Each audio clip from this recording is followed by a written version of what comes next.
19세기 초 마지막 청교도라고 일컬어지는 스펄전 목사님이 하루는 교회당에서 기도를 하고 있었습니다.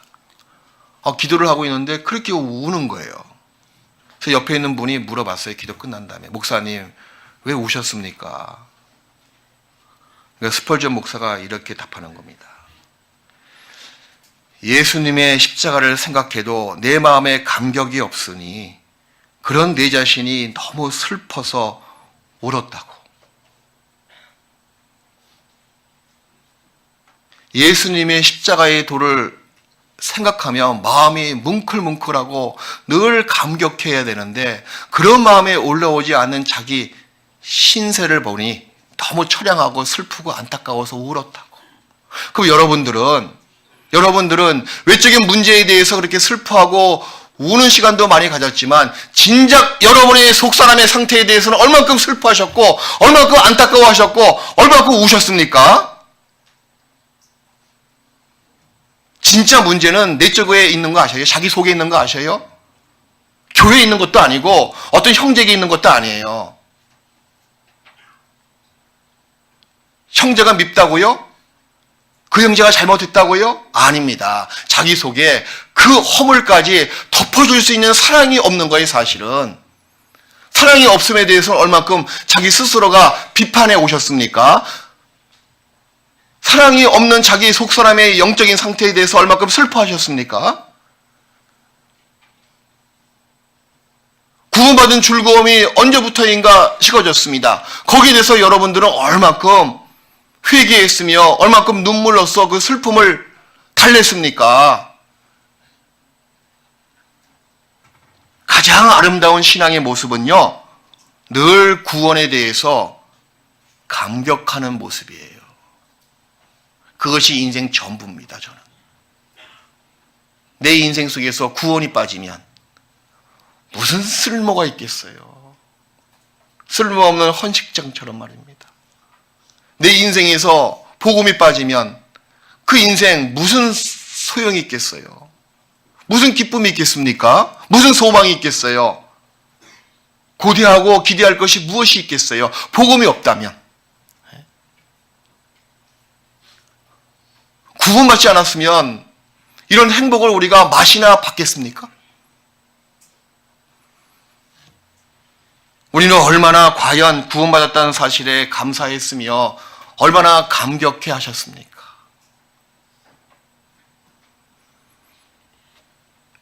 복음에 열정이 없는 그리스도인들을 성경에서는 이 미지근한 자라고 말하고 있습니다. 가장 대표적인 교회가 라오디게아 교회 아니겠습니까? 미지근한 교회, 미지근하다. 성경 구약과 신약을 통틀어서 거기만 나오는 단어예요. 미지근하다고. 요한계시록 3장을 보시겠습니다.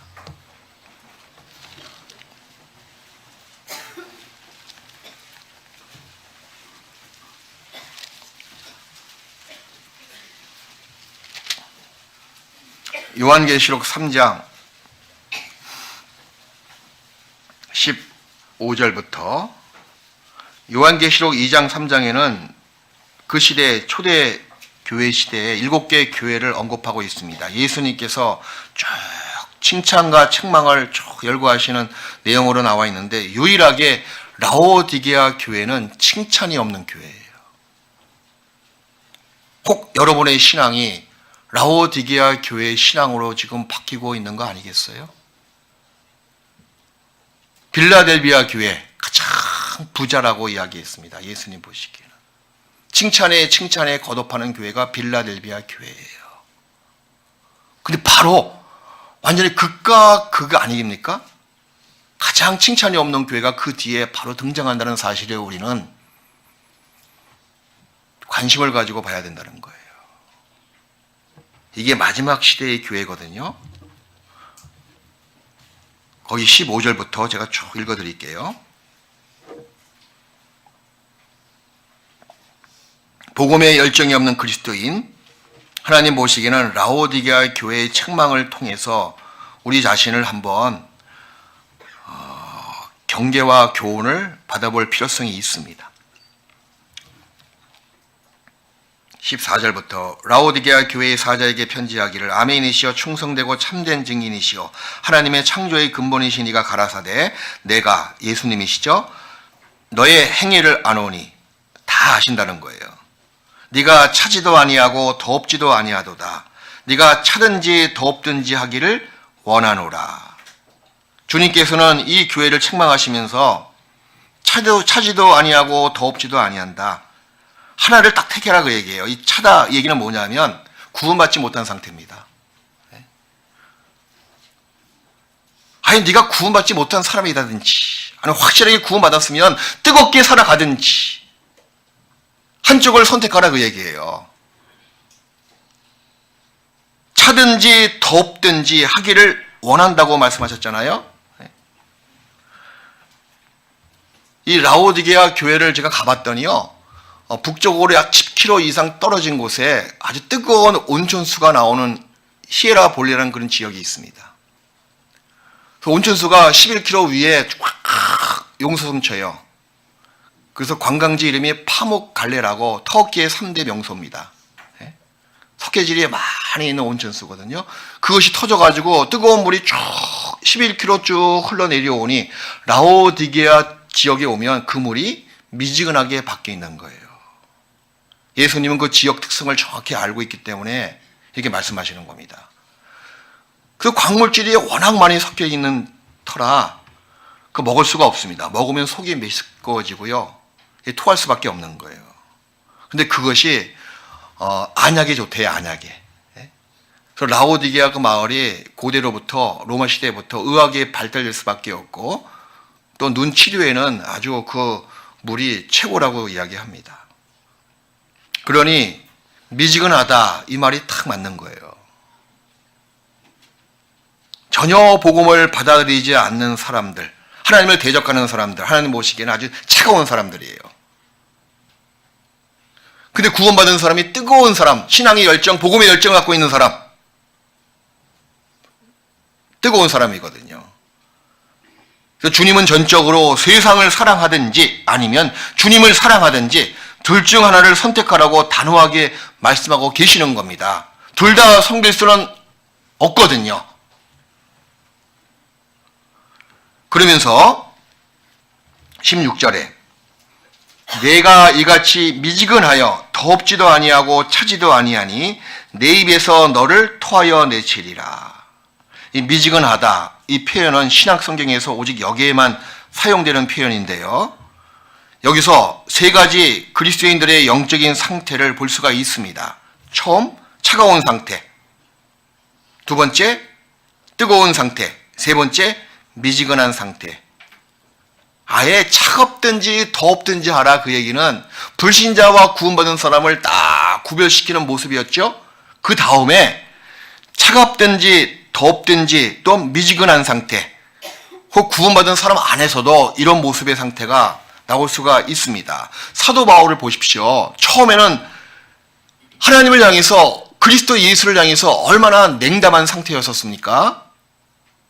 그런데 구원을 받은 다음에 그 사람의 생애는 완전히 바뀐 거예요. 뜨거운 삶으로 복음 때문에 자기 생명도 10개, 100개, 1000개, 10,000개라도 다 헌신할 수 있는 모습으로 뜨겁게 열정적인 그리스도인의 모습으로 바뀌었습니다. 근데 라오디게아 교회는 처음에는 복음이 있었어요. 근데 그것이 마치 온전수가 뻥 터져서 그 마을까지 왔을 때 미지근하게 바뀐 것처럼 지금의 상태가 미지근한 교회로 바뀌었습니다. 구원받은 사람이라고 이름은 딱 있는데 교회는 참석하는데 다른 것엔 전혀 참석하지 않는 거예요. 예수님과 상관없이 남아있는 세월을 살아가고 있습니다. 세상과 섞여 있는 삶이 바로 라오디게아 교회의 모습이기도 해요. 그런 사람을 예수님께서는 이렇게 말씀하십니다. 토하여, 내 입에서 토하여 내친다. 토하다, 헬라어 말로 MSI, 이 혐오하다 그 뜻이에요. 아주 혐오스럽다. 주님께서 결코 그 사람의 모습을 받아들일 수 없다는 뜻입니다. 근데 문제는 뭐냐면 그런 상태가 혹 될 수도 있잖아요. 누군들 신앙생활은 이 곡선을 타는 것인데 뜨거울 수도 있고 또 살다 보면 또 미지근하게 혹 바뀔 수도 있어요. 근데 진짜 문제는 뭐냐면 그 다음에 나와 있는 말씀이거든요. 17절 보시겠습니다. 17절, 18절. 이것이 진짜 문제예요.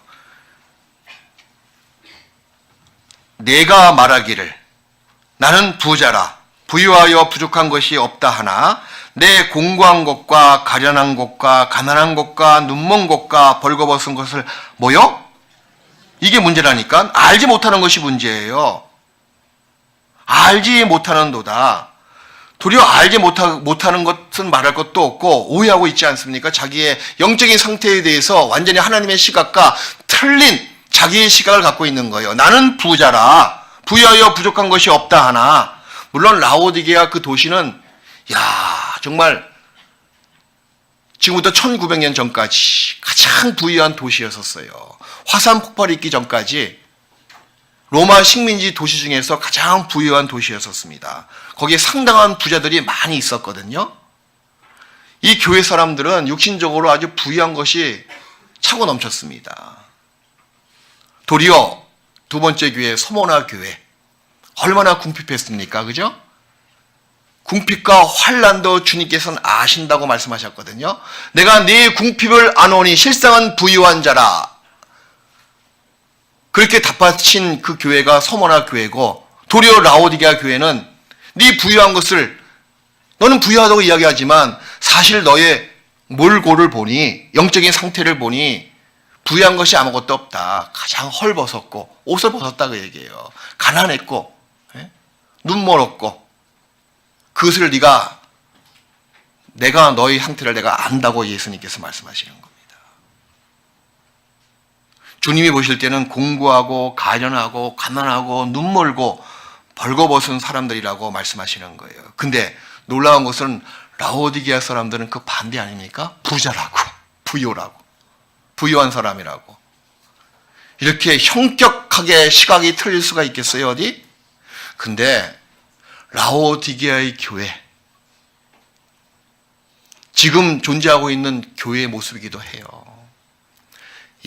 차가운 교회는 일단 차치하고 복음이 있다고 여겨지는 뜨거운 사람들이 있는 교회 안에도 이렇게 라오디게아 교회의 그 교인들처럼 미지근한 사람이 있을 수가 있습니다. 그 사람들의 마음의 특징이 뭔지 아세요? 나는 괜찮아. 난 그런대로 하나님을 섬기는 사람이야. 내가 부족한 것이 무엇이 있어? 나한테 너무 요구하지 마. 난 내가 지은 한계의 선이 있어. 난 요거까지만 할게. 주일날만 참석할게 내가. 헌금만 요 정도 할게 내가. 그 이상 요구하지 마. 나는 부자야. 내가 잘못한 것이 무엇이 있고 내가 세상에 죄 지은 것이 무엇이 있어? 있으면 얘기해봐. 내가 구형 모임에 못 나가냐? 조 모임에 못 나가냐? 나갈 건 다 나가고 있잖아? 더 이상 요구하지 마. 나는 부자야. 근데 주님 보시기에는 실상은 그것이 아니란다. 넌 가난한 자고 네가 공고하고 얼마나 가련한지 모르겠다. 진짜 문제는 그것을 스스로가 알지 못하는 것이 진짜 문제예요. 내가 벗었구나. 그걸 안다 그러면 옷 입기를 강구하지 않겠습니까? 내가 눈이 멀었구나. 보기를 강구하지 않겠습니까? 내가 너무 가난하구나. 그 풍요를 사모하고 강구하지 않겠어요? 왜 그런 모습이 나오지 않습니까? 스스로가 알지 못하거든요. 너희가 믿음에 있는가? 너희 자신을 시험하고 확증하라. 너희 안에 예수 그리스도께서 계신 것을 스스로 알지 못하느냐? 그렇지 않으면 너희가 버리온 자다. 스스로 알지 못하는 것이 가장 큰 문제가 된다는 거예요. 혹시 우리 가운데 벌거벗은 자가 혹 있으면 어쩌시겠어요? 세상에서 중요한 문제도 많이 있습니다. 얼마 전에 수능 끝났잖아요. 영어 문제 하나, 수학 문제 4점짜리, 5점짜리 이거 틀리고 맞고, 그것도 물론 학생에겐 중요한 문제지만 그거와는 차원이 틀린. 어떤 직장에 들어가냐, 누구와 결혼하냐, 어디에다 분양권을 해서 분양을 받을까? 뭐 그런 선택도 물론 삶에 있어서 중요한 문제지만 그거와 틀리게 차원이 틀린 문제가 뭔지 아세요? 여러분의 영혼이 영원한 운명으로 구원을 받고 영원한 운명에 멸망 가운데 처하는 영혼이 되느냐, 그런 갈림길에서 우리는 늘 선택의 기로에 있다는 것을 스스로가 좀 알아야 된다는 거예요. 정말 구원 받으셨습니까? 정말 거듭나셨습니까? 정말 성경에서 이야기하고 있는 구원받은 사람의 합당한 행실의 모습이 나옵니까? 혹시 아니면 어쩌시겠어요? 여기 라오디아 교회를 책망하시는 예수님의 말씀처럼 네가 그렇게 생각하나 내가 보니 그렇지 않다. 너만큼 가난한 자가 없더라. 너만큼 옷을 홀딱 벗은 사람이 없더라. 스스로가 왜 부끄러움을 알지 못하느냐라고 책망하고 있지 않습니까? 그래서 예수님께서는 그 다음에 해법을 말씀하시는 거예요. 불로 연단한 금을 사서 믿음을 가지라고, 옷을 사서 입으라고, 안약을 발라서 눈을 보게 하라고, 그렇게 말씀하시는 겁니다. 그 뒤에 18절, 이것이 우리에게 필요한 거예요.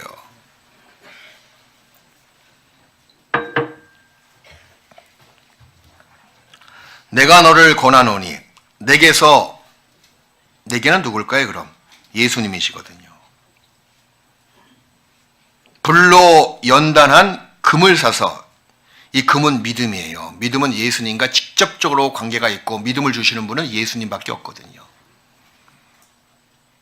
불로 연단한 금을 사서 부요하게 하고, 연단된 금, 그 믿음을 이야기하고 있습니다. 모든 환난과 역경을 이긴 믿음, 순전한 믿음. 불로 연단받은 금은 아주 그 정결도가 한 99.9% 계속 올라가잖아요. 깨끗하다 그 말이에요. 순전한 믿음을 이야기하고 있는 거예요. 구원을 받은 믿음은 말할 것도 없고, 구원받은다면 신앙생활이 그 믿음으로 의인은 살아간다. 그 순전한 믿음의 생활을 해나갈 것을 주님께서는 원하시고, 그리고 그것이 주님 보시기에는 부유한 자라고 말씀하시는 거예요. 소문학교회를 보십시오. 실상은 네가 부유한 자다. 육신적으로 궁핍과 환난이 극심했거든요. 한 번도 어떤 사람은 태어나면서부터 죽을 때까지 햇볕도 한 번도 보지 못하고 토굴 속에서 살다가 죽은 사람이 수다하게 많이 있었습니다. 근데 그런 사람의 모습을 예수님께서는 실상은 네가 부유한 자라. 왜 부유하다고 말씀하셨습니까? 정금 같은 믿음을 다 갖고 있었거든요. 그리고 흰 옷을 사서 입어 벌거벗은 수치를 보이지 않게 하고, 흰 옷을 사서 입어 벌거벗은 수치를 보이지 않게 하고, 흰 옷을 사서 입은 사람은 예수님의 피로 구원을 받은 사람을 가리킵니다. 구원받지 않은 사람은 벌거벗은 사람이에요. 수치스러운 모습이죠. 아담이 범죄한 후에 내가 벗었으므로 두려워하여 숨었나이다 라고 고백을 했습니다. 고백을 했기 때문에 하나님께서는 짐승의 가죽을 입혀주신 거예요. 구원의 옷입니다. 고백하지 않으면 아담은 영원히 이뤄진 사람이 될 뻔했습니다. 주님의 보혈로 속죄받지 않고 있는 사람은 영원히 부끄러운 사람입니다. 이사야서 61장을 보시겠습니다. 두 가지 옷이 사람에게 필요하다고 말씀하시는 거예요. 이사야서 61장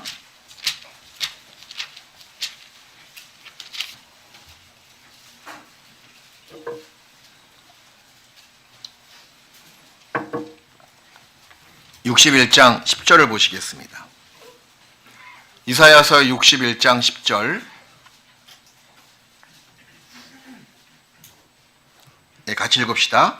내가 여호와로 인하여 크게 기뻐하며 내 영혼이 나의 하나님으로 인하여 즐거워하리니 이는 그가 구원의 옷으로 내게 입히시며 의의 겉옷으로 내게 도하심이 신랑이 사모를 쓰며 신부가 자기 보물로 단장한 같게 하셨습니다.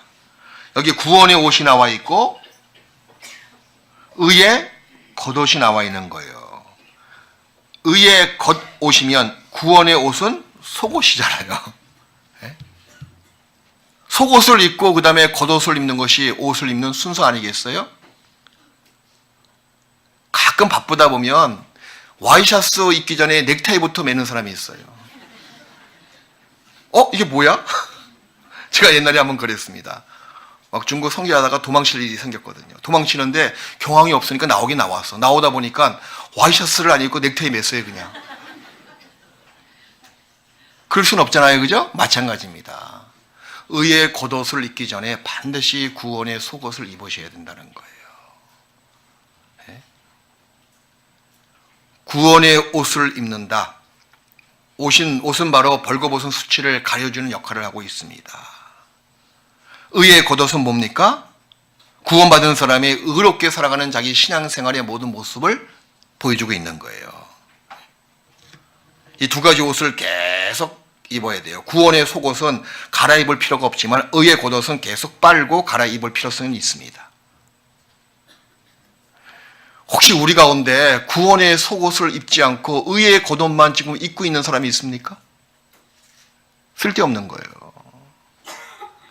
이번 전도 집회, 올 마지막 전도 집회입니다. 내일부터 시작되죠, 그죠? 저 프랑카드 보십시오. 네? 어떤 사람에게는 삶의 마지막 전도 집회가 될 수가 있는 거예요. 아직까지 그 부끄러운 것을 가리지 못한 사람이 있습니까? 스스로가 의의 겉옷만 딱 입고 이 자리에 앉아있는 사람이 있으면 안 된다는 거예요. 왜 스스로가 알지 못합니까? 늘 복음 가운데 참여하고 복음을 듣는 가운데 야, 내 구원은 확실해. 십자가의 도를 듣고 바라볼 때마다 이 안에 입고 있는 이 속옷이 얼마나 자기 부끄러움을 가리고 있는지 스스로 감격해야 된다는 거죠. 그 사실을 모르고 있는 사람, 마치 벌거벗은 임금님 모양으로 스스로가 알지 못하는 거예요.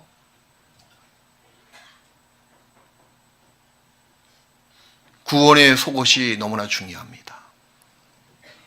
다시 라오디아 교회의 모습을 보겠습니다. 그리고 안약을 사서 눈에 발라 보게 하라고 주께서 말씀하셨습니다. 요한계시록 3장에 보니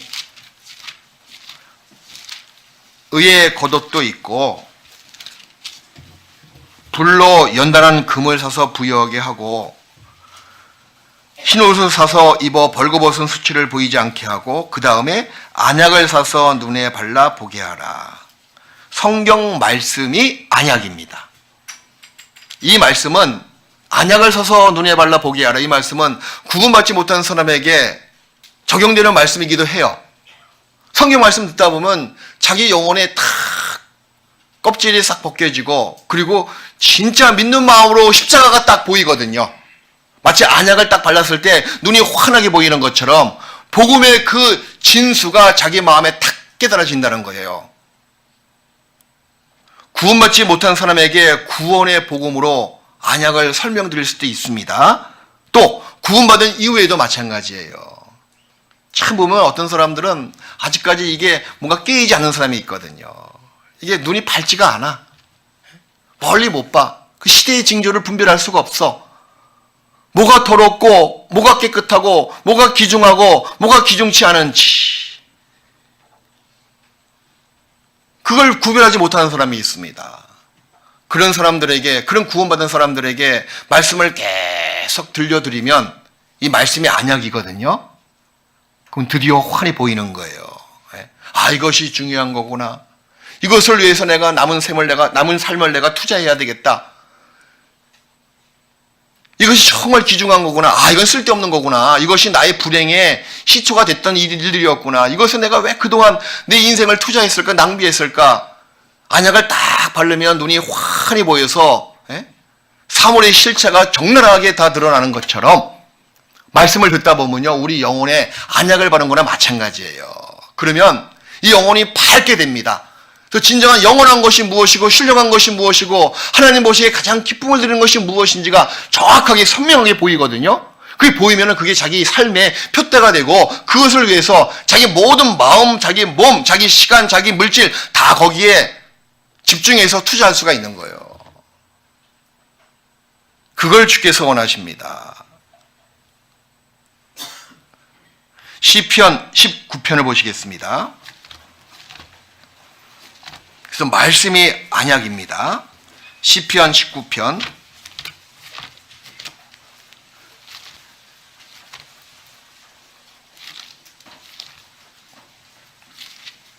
이게 축구하다 보면 저 같은 사람은 제 여기 인근 2m밖에 안 보여요.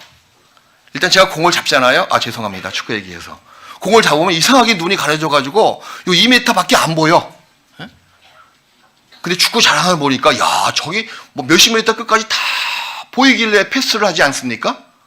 그 신기한 거예요. 신앙의 영역도 마찬가지예요. 신앙이 어린 사람은 자기 앞가림밖에 못해. 자기 문제밖에 안 보여. 자기밖에 안 보여. 어떻게 처리하나. 마치 제가 공을 잡고 이 공을 빨리 어떻게 처리하나. 그러니까 헛발하죠. 보이면은 딱 표대가 보이면 정확하게 나갈 수가 있거든요. 신앙도 마찬가지예요. 여러분의 영혼의 눈을 좀 밝게 해서 더 멀리 볼 수 있는 영적인 시선의 길이를 더 넓게 하셔야 돼요. 그것은 안약밖에 없습니다. 시편 19편 8절.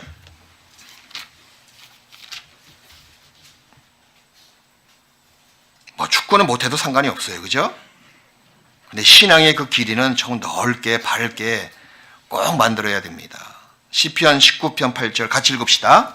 여호와의 교훈은 정직하여 마음을 기쁘게 하고 여호와의 계명은 순결하여 눈을 밝게 하도다. 보십시오. 눈을 밝게 한다고 말씀하셨잖아요. 여호와의 교훈, 주님의 살아있는 말씀은 너무 정직하고 우리 마음을 기쁘게 하고 또 순결해서 우리 눈을, 영적인 눈을 이야기하고 있는 거예요. 눈을 밝게 하도다. 근데 라오디아 교회는 이 장님이었거든요. 벌거벗었습니다. 세상에서 그보다 더 가난하고 수치스러운 모습 없는 거예요. 눈도 안 보이는데 뭐요? 거지야. 누가 생각이 나지 않습니까? 바디메오. 바디메오처럼 그렇게 세상에서 불쌍한 사람이 없는 거예요. 거지인 주제에 또 장님이잖아요. 예수님 만나자마자 그 바디메오가 눈을 떴습니다. 이번 전도 집회 때 여러분들 정말 다시 예수님의 십자가의 위에서 흘리신 그 의미가 무엇인지를 봐야 돼요. 결코 라오디게아의 교회의 모습이 되어서는 결코 안 됩니다. 우리 서울 중랑교회 라오디게아 교회의 신도가 한 명도 없기를 바랍니다. 세상은 다 빌라델비아 교회에서 라오디게아 교회의 모습으로 변천되더라도 우리 중랑교회만큼은 그런 모습으로 바뀌면 안 된다는 거예요. 늘 빌라델비아 교회의 모습을 견지하고 있어야 된다는 겁니다. 근데 그런 모습으로 많이 바뀌는 모습을 저도 가끔 보게 돼요. 세상 것이 많이 들어와 있어요. 어느 한계를 딱 스스로가 설정해 놨어. 이 정도 내가 하지. 내가 해외 놀러 가든지 골프 치러 가든지 왜 상관이야. 내가 구역 모임에 안 나가냐, 조 모임에 안 나가냐, 내가 헌금을 안 하냐. 그 이상은 나한테 터치하지 마. 그게 암암리에 다 있더라고요. 나는 부자라. 나 할 만큼 하고 있습니다. 틀린 생각이에요.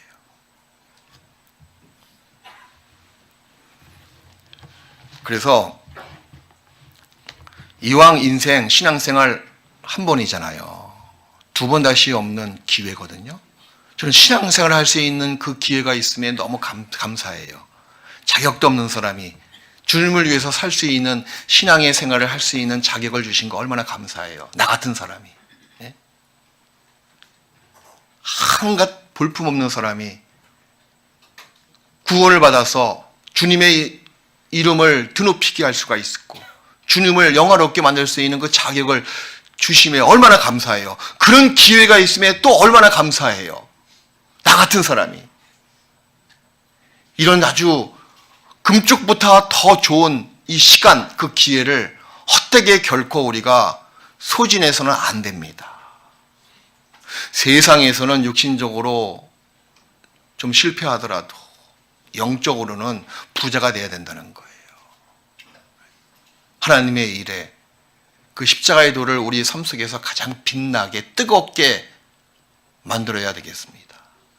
그것을 위해서 우리가 살아가는 사람들이잖아요. 그래서 올해 마지막 전도 집회 혹시 우리 가운데 구원받지 없는 사람이 한 명이라도 좀 없었으면 좋겠습니다. 저도 늘 이렇게 이야기하면서도 이야기했으면 나한테 책임이 없겠지. 이제 스스로가 합리화시키고 싶어요. 근데 그렇지 않을 것 같아요. 누구누구 있는지 천국에 가봤더니 없어. 그럼 어떡하겠어요? 내 책임이 될 수가 있습니다. 그래서 목사 괜히 된 것 같아, 내가. 막 그런 책임감이 너무나 커요. 그래서 정말 이번 전도 집회 외적으로 많이 전도하셔야 돼요. 그리고 스스로도 혹 전도할 사람이 없더라도 같은 마음으로 좀 기도해 주시고 말씀 가운데 동참했으면 좋겠습니다.